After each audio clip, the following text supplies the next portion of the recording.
Semana Académica Virtual 2021 presenta.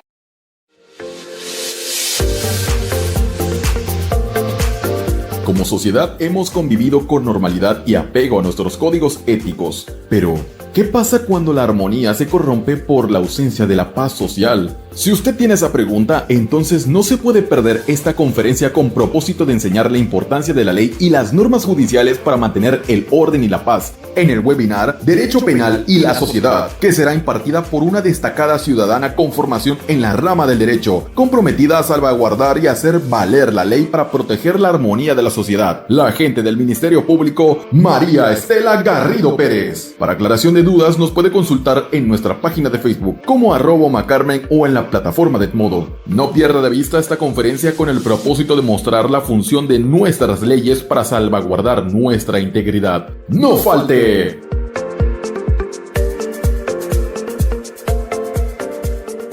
Esto es una actividad académica para la licenciatura en Derecho de la Universidad Mundo Maya Campus Carmen, parte del programa de la Semana Académica Virtual 2021. Hola, muy buenas tardes. Mi nombre es María Estela Garrido Pérez. Actualmente tengo la licenciatura en Derecho y soy agente del Ministerio Público, adscrita a lo que es la Vicefiscalía General Regional de Carmen. En este momento yo les quiero impartir lo que es el tema de derecho penal y la sociedad. ¿Qué importancia tiene el derecho penal en la sociedad? ¿Qué importancia tiene que nosotros como sociedad tengamos conocimiento de lo que las leyes o el derecho penal nos imparten a nosotros como sociedad? Tomaremos como primer tema lo que es el concepto de derecho, posteriormente hablaremos sobre lo que es el derecho penal y al finalizar hablaremos sobre las medidas de apremium, las medidas que nos favorece o que nos brinda lo que es el derecho y asimismo hablaremos la importancia de la sociedad. El concepto de derecho menciona que la palabra proviene del vocablo latino direptum, que significa no apartarse de buen camino, seguir el sendero señalado por la ley, lo que se dirige o es bien dirigido. En general se entiende por derecho conjunto de normas jurídicas creadas por el Estado para regular la conducta externa de los hombres, las mujeres, viceversa, y en caso de incumplimiento está prevista de una sanción judicial. El derecho es el conjunto de normas que imponen deberes y normas que confieren facultades, que establecen la base de convivencia social y cuyo fin es dotar a todos los miembros de la sociedad de lo mínimos de seguridad, certeza, igualdad, libertad y justicia. El derecho está visto como un ordenamiento y es aquel conjunto de normas que tratan de regular, como mencioné, la conducta humana mediante ordenamientos, permisiones y prohibiciones. El derecho visto como fenómeno social es aquel ordenamiento jurídico que nace para el efecto de regular la conducta entre los individuos como grupo y tiene cabida mientras que se encuentre en una sociedad. El derecho como valor es el conjunto de disposiciones que adquieren rango obligatorio y que se encuentran al servicio de valores sociales, además de tener una finalidad axiológicamente respetable. El derecho como argumento, este es un punto súper importante actualmente para nosotros, los que elaboramos en el ámbito de derecho, de la licenciatura de derecho, porque bien sabemos más en la materia penal, porque bien sabemos que con el nuevo sistema la argumentación es muy importante. Esto menciona que es aquel conjunto de normas que se materializan a través del lenguaje, pues este es el instrumento fundamental para el litigante, para la sociedad. Las palabras diseñan las normas jurídicas. El derecho penal es el conjunto de normas jurídicas por medio de las cuales el Estado define las conductas u omisiones que constituyen delitos, así como las penas y o medidas de seguridad para sancionar a quienes incurren en la comisión de esos delitos.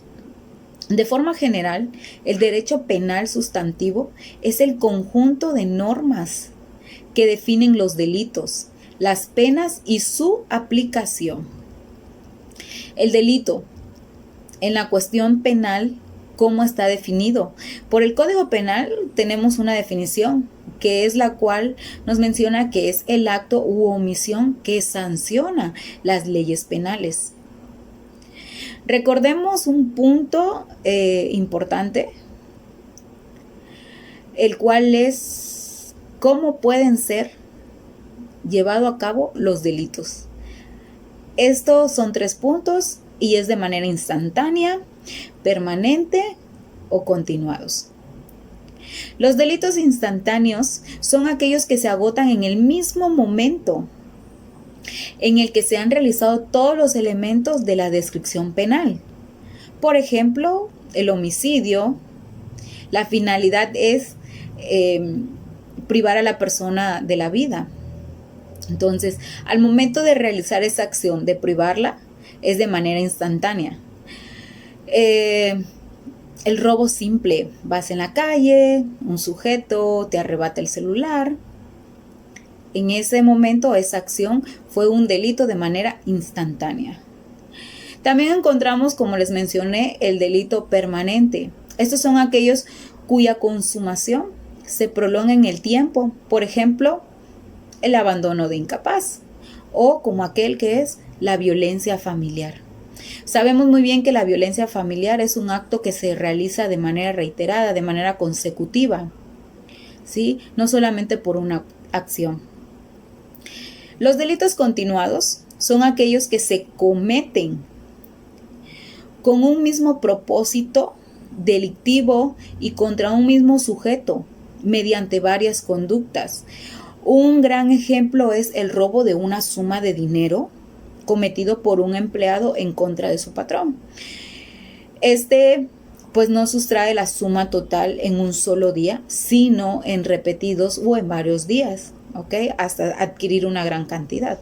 Entonces eso es un delito que ha sido de manera continua. La comisión de los delitos pueden ser de forma dolosa o culposa. Se considera que alguien obra de forma dolosa cuando, conociendo los elementos del delito o sus resultados, los realiza. Por ejemplo, una persona conoce que comete el delito de homicidio al privar de la vida a otra persona y, sabiéndolo, apunta con un arma de fuego a una persona, acciona el arma y le da muerte a esa persona. De forma culposa, quien comete un delito que previó o bien que siendo previsible o previo, confió que no se produciría porque no tuvo el cuidado que debía. Por ejemplo, una persona que comete un homicidio por tener en sus manos un arma de fuego, se la muestra a otra persona, ejemplo, con la finalidad de vendérsela. Se la muestra y de forma accidental acciona el gatillo, dando muerte a esta persona, ¿sí? Esa fue de una forma culposa. O, por ejemplo, en un hecho de tránsito, ¿sí? Sabemos muy bien que a veces el traer un vehículo no depende solamente de la maniobra o de la acción que yo realice con el vehículo, sino muchas veces también de la máquina, ¿sí? El derecho fuera del ámbito teórico constituye un factor o un aspecto más de la vida social. Esto quiere decir que el derecho fuera, como les digo, del ámbito teórico no es solo un conjunto de normas, que como tal es una especie de isla en una sociedad determinada. El derecho se produce en cada sociedad concreta por los grupos y fuerzas que de manera desigual operan en ella.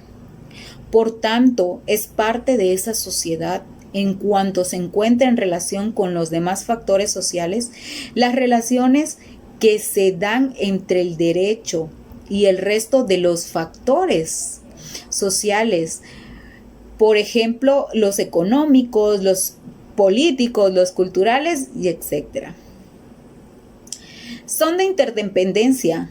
De ahí que se afirme que el derecho ha de entenderse desde la referencia al marco social en el que aparece y en el que se proyecta. Las normas en particular y el derecho globalmente considerado surgen en principio para dar respuesta, para regular y ofrecer un tratamiento jurídico regulado a diversas situaciones sociales. Y por otro lado, cuando se aplican dichas normas, tienen lugar una serie de efectos sociales que pueden coincidir o no con las expectativas que tenía el legislador al producir la norma. Ni el derecho es independiente de los fenómenos sociales, ni constituye una variable absolutamente dependiente de la sociedad. De modo que norma jurídica y norma social sean intercambiables, van de la mano, por así decirlo. Ciertamente, el derecho se proyecta sobre zonas amplísimas de la realidad social, pero no se identifica en todas sus dimensiones con ellas, ni con todos los comportamientos que ellas se dan, sino que regula algunos de estos comportamientos y que al hacerlo también interviene en los procesos de cambio de los diferentes factores sociales. Un ejemplo a base a esto de los cambios de los diferentes factores sociales puede ser el uso de las computadoras y celulares, ¿sí? ¿A qué me refiero con esto? En la antigüedad sabíamos muy bien que el uso de celulares y computadoras no era algo excesivo entre nosotros, ¿sí? Algo que estuviéramos realizando. Incluso en la antigüedad ni existía. Y esto ha conllevado a que el hecho de utilizar esto evolucione y tengamos como tal que modificar las leyes a la evolución que ha realizado la sociedad. Un ejemplo es, por ejemplo, el delito de violación a la intimidad personal y violación a la intimidad sexual. En el estado de Campeche, este delito nos menciona que sin perjuicio de las sanciones que se impongan por la comisión de otros delitos, se impondrá de 3 a 5 años de prisión y multa de 100 a 300 unidades de medida de actualización a la persona que sin consentimiento de otra o sin autorización judicial, en su caso, y para conocer asuntos relacionados con la intimidad de aquella. Y una fracción, que es la segunda, nos menciona sobre el uso, podríamos decirlo así, de la tecnología, que es la reproducción, circule o publique por cualquier medio los documentos, objetos, imágenes, audios o videos señalados en la fracción anterior. Por ese motivo también las leyes tienen que irse modificando, como les menciono, a la evolución de la sociedad. Sujetos del delito. En este caso hay activos y hay pasivos. Se dice que el activo es la persona que realiza la conducta considerada como delito. Por ejemplo, quien comete el delito de secuestros es denominado secuestrador. Él es la persona activa, él es un sujeto activo. El sujeto pasivo es la persona titular del interés jurídico lesionado o puesto en peligro. A esta persona también se le conoce con el nombre de víctima o ofendido. Por ejemplo, a quien se priva de la libertad es un secuestro. Bien. Vamos a poner como ejemplo también, para que les pueda dar la idea de ofendido o víctima, en un hecho o en un delito cometido por violación. Una mujer mayor de edad tiene una hija menor de edad, la cual sufre actos de delito de violación, y la mamá interpone la denuncia en agravio de su hija La víctima sería la menor de edad. La ofendida, en este caso, sería la mamá. La responsabilidad penal es la consecuencia jurídica derivada de la comisión de un delito. Quien comete un delito es responsable de cometerlo. Se considera autores o partícipes del delito a los que preparen la realización de un delito, el que realice el delito, los que realicen el delito de forma conjunta, los que lleven a cabo el delito valiéndose de otra persona, los que determinen dolosamente a otro a cometerlo, incitarlos, los que dolosamente presten ayuda a otro para la comisión del delito. Muchas veces le proporcionas algo, un vehículo o algo, ¿sabes qué? Para que puedas llevar a cabo esta acción, ¿no? Los que con posterioridad a su ejecución auxilien al que lo cometió en cumplimiento a una promesa anterior al delito.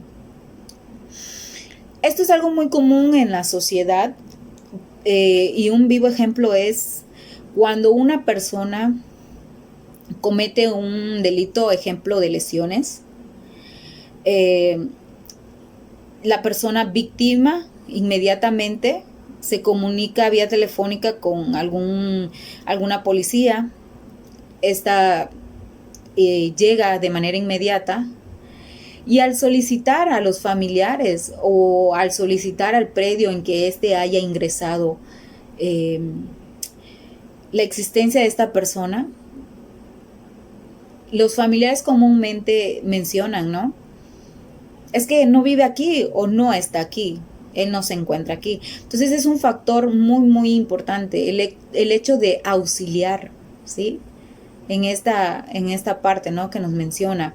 Los que sin acuerdo previo intervengan en la comisión de un delito cuando no se pueda precisar el resultado que cada uno produjo. Los autores o partícipes de un delito son responsables en la medida de su propia culpabilidad, tomando en cuenta el grado de participación que hicieron. Como les mencioné, actores o partícipes. Definitivamente, pues no es lo mismo, ¿no? Imputabilidad. Es penalmente imputable quien al momento de realizar un delito tiene capacidad de comprender que se trata de un delito y aún así decide realizarlo. Tengo el conocimiento que esos hechos me llevan a que estoy cometiendo un acto delictivo. Imputabilidad. La doctrina y algunos de los códigos penales de las entidades federativas disponen que estará excluido de delito quien al momento de realizar el delito no tenga capacidad de comprender de qué se trata de un delito. Un ejemplo es la persona que padece trastorno mental o bien desarrollo intelectual retardado. Pero en este caso, cabe mencionar que el juez, a través de pruebas y dictámenes periciales, valorará el grado de inimputabilidad y en base a esto impondrá las penas y las medidas de seguridad que en su caso procedan. ¿Okay? La tentativa. La tentativa se refiere a que puede suceder que una persona exteriorice la intención de cometer un delito, realizando en parte o totalmente actos que deberían producir un determinado resultado o bien omitiendo aquellos actos que deberían evitar un resultado. Sin embargo, el resultado no se produce por causas ajenas a la voluntad de esa persona. Ejemplo, una persona con un arma punzocortante en la mano tiene la intención de lesionar a otra persona. Se abalanza sobre esa persona, pero esta persona, ¿sí?, que portaba el arma punzocortante tropieza. El arma se cae al suelo y no se produce el resultado que quería, que en este caso era lesionar a la persona. Sin embargo, ese delito se maneja de manera tentativa. ¿Cómo yo, sociedad, informo sobre ser víctima u ofendido de un delito? Ok, en este caso tendría yo que acercarme a lo que es el Ministerio Público con la finalidad de manifestar los hechos ocurridos que formen un delito, formalizando lo que es una querella o una denuncia. La querella es un mecanismo para iniciar un procedimiento penal por la supuesta comisión de un delito. En lo contrario a la denuncia es cuando una persona que no es la víctima informa de la comisión de un delito que se persigue por oficio. Como lo menciona en la querella, en este caso se tiene que apersonar quien es víctima, y en la denuncia se puede apersonar a alguien que es ofendido o que tiene conocimiento de hechos que conlleven a un delito. Las medidas, las penas, en este caso medidas de seguridad, son las consecuencias jurídicas del delito. El objetivo de su existencia son la readaptación, resocialización, rehabilitación, reinserción o regeneración de delincuentes sentenciados. El Estado busca, además de la imposición de estas penas o de estas medidas de seguridad a los delincuentes, también tiene el objeto de que esto sirva como un ejemplo al resto de los integrantes de la sociedad. Se sanciona para que otros no cometan un delito. Podríamos llamarle ahí que ellos prevén que otra persona llegue a cometer un delito. Entre las penas y medidas de seguridad establecidas en los códigos penales se encuentran prisión, trabajo en favor de la comunidad, confinamiento, prohibición de ir al lugar determinado, sanciones pecuniarias, en este caso la reparación del daño, la decomisión de instrumento, objetos y productos del delito, amonestación, apercibimientos, vigilancia, entre otros. En el Código Penal, Código Nacional de Procedimientos Penales, en el artículo 137, podemos encontrar lo que son las medidas de protección. Estas son de manera pronta. Estas son dictadas bajo la responsabilidad del agente del Ministerio Público, y esta debe de estar fundada, motivada, para la aplicación de las medidas de protección idóneas, cuando estime que el imputado representa un riesgo eminente en contra de la seguridad de la víctima u ofendido. Los principios generales cumplen dos funciones primordiales. La primera es orientar e inspirar al ordenamiento jurídico, constituyéndose en el espíritu que contiene toda norma positiva, de tal manera que se convierta en principio de positivismo. Y la otra es como ayuda en la tarea integradora mediante los postulados que se encuentran fuera del ordenamiento positivo. Por ejemplo, la equidad es uno de los principios más importantes, pues no puede concebirse un orden jurídico que carezca de ella. El derecho y el cambio social. Para que se pueda hablar de cambio social, a producirse una alteración de los modos de conducta establecidos en una sociedad. Por tanto, hay cambio social cuando se modifica la estructura social. La relación entre derecho y cambio social se puede abordar desde diversas perspectivas. En este caso, una de ellas es el impacto del cambio social en el derecho. Este proceso se refiere a la adecuación de las normas jurídicas a los cambios sociales que caracterizan a las sociedades modernas. Se trata de observar si la evolución del derecho refleja un cambio social más amplio, como les comentaba, ¿no? Hace un momento. evoluciona la sociedad, tenemos que modificar lo que son las leyes para que en base a esa modificación o esa evolución que hubo, se pueda llevar una vida o una sociedad armónica. Este aspecto de la cuestión hace referencia a la efectividad de las normas. La efectividad de una norma es el grado de realización en la práctica social de las reglas enunciadas por el derecho. El problema del cambio social también está vinculado con el problema de la eficiencia social de las normas jurídicas, que por otro lado, algunos autores consideran la cuestión decisiva de las relaciones entre derecho y sociedad. La noción de eficacia social indica los efectos o las consecuencias que producen las normas jurídicas. Consecuencias que en parte se encuentran preestablecidas en las propias normas, pero que están condicionadas por el hecho externo a esas normas.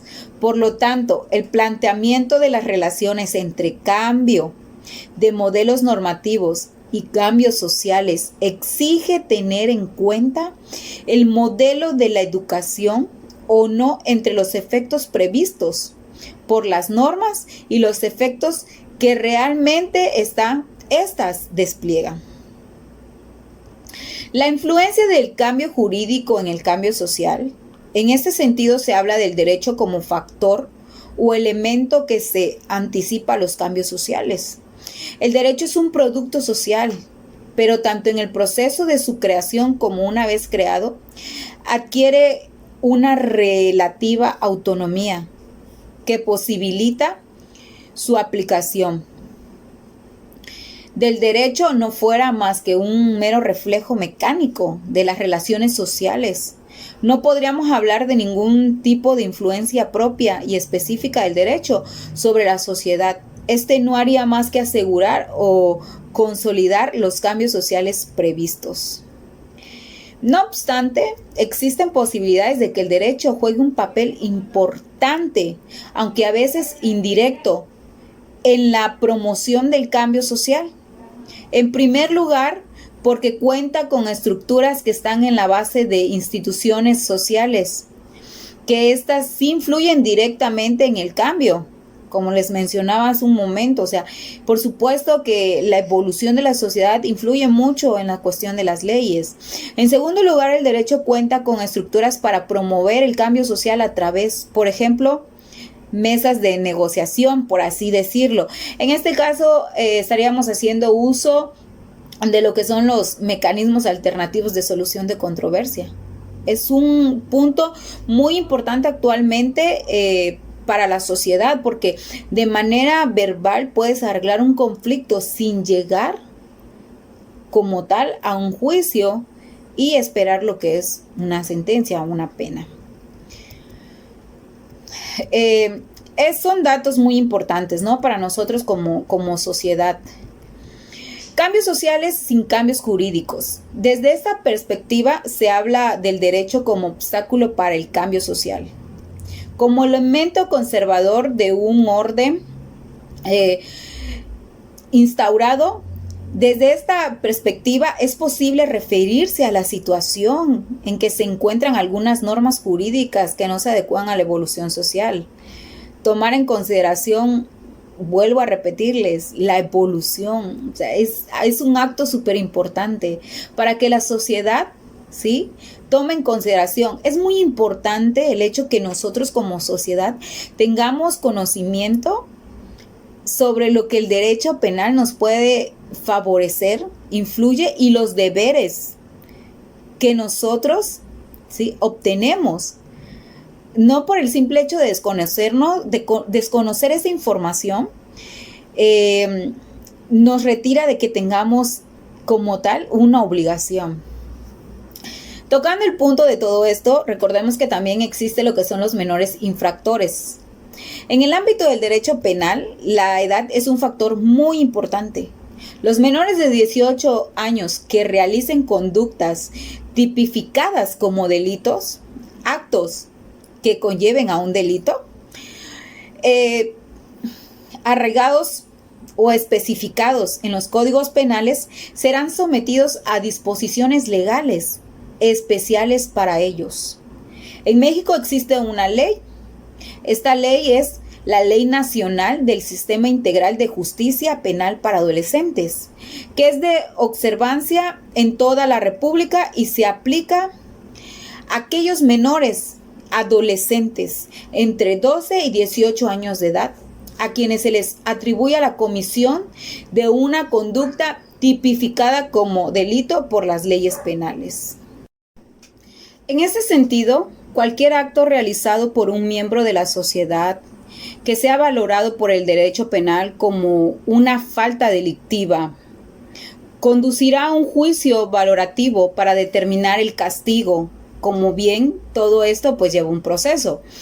Aun si el derecho penal impone sanciones contra los agresores, existen también normas que amparan a las víctimas de los actos delictivos, como les mencioné hace un momento, las medidas de protección. Así, el derecho penal ampara cada aspecto legal en el que se ve envuelta la sociedad ante conflictos ocasionados por la conducta humana.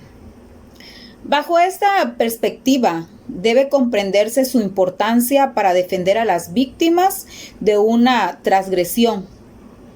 De esto de manera que vuelva a suceder. Es algo realmente muy importante que nosotros como sociedad tengamos el conocimiento.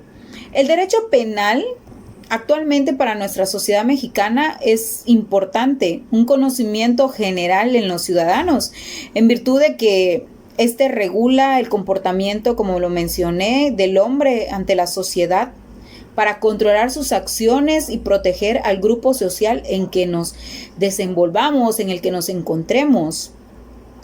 El derecho penal es una necesidad que debe de tener toda sociedad organizada, todo Estado, para regular sus conductas a través de sus códigos penales, local, federal, el cual se encarga de establecer las conductas delictivas. El sentido objetivo del derecho penal es el conjunto, como lo mencioné hace un momento, de normas jurídicas que regulan el ejercicio de poder punitivo del Estado, que determinan los delitos y penas.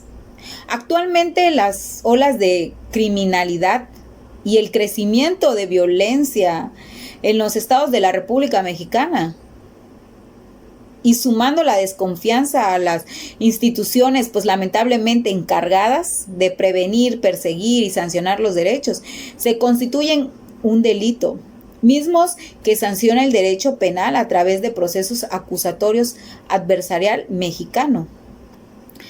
El derecho es la primera manifestación del desarrollo social y organización de los pueblos, pues a través de este es como el ser humano sustituye la ley del más fuerte en su máxima concepción, individualista, por la ley de la comunidad, en la cual tenía mayores posibilidades de sobrevivir y por tanto de trascender, pues la finalidad que alcanzó a través de garantizar mecanismos fincados en el orden, para así garantizar la convivencia entre los propios seres humanos. Es decir, el derecho es un producto del desarrollo del ser humano, el cual le permite organizarse, convivir adecuadamente dentro de una determinada sociedad. ¿Sí? Es importante expresar que por pena se entiende la ejecución real y concreta de la punición que el Estado impone a través del órgano jurisdiccional correspondiente, en este caso, pues un juez penal, con fundamento a la ley, al sujeto del que se ha probado su responsabilidad penal por la comisión de un delito. En el derecho penal, el Estado juega un papel muy importante, ya que es el que justifica a partir de garantizar a sus gobernadores certeza y seguridad jurídica, la cual se traduce en su forma más primigenia como seguridad pública. Cuando las conductas sociales son alteradas por un delito, Esto rompe con el orden establecido y esto afecta bienes jurídicos que la sociedad considera valiosos. Es necesario sancionar dichas conductas con el doble efecto, por una parte como sanción directa y otra reproductiva, respecto a la obligación que lo surgió, pues, al suceder esta situación, ¿no? En los años 70 se llegó a la conclusión de que la teoría es que la pena tiene una función de carácter preventivo. Considerando que la pena tiene carácter de prevención especial positiva, como mencionamos hace un momento, ¿no?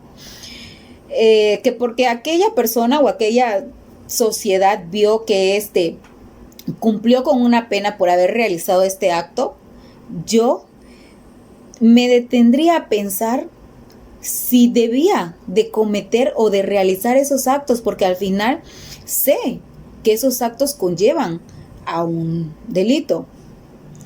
Cuando la pena está dirigida a un universo restringido y que ésta debe tener un carácter moral con justificaciones sociales y educativas para la comunidad, fincada en valores que estén tutelados por la ley a través de los cuales se puedan remover en el sujeto los factores que lo llevan a delinquir, o bien a incorporarle dichos factores que no tenía al momento de cometer un delito, de tal suerte es que pues inhaban de volver a realizar alguna conducta criminal, ¿sí? Es como que volverlo a pensar de que lo realizo o no lo realizo, ¿no?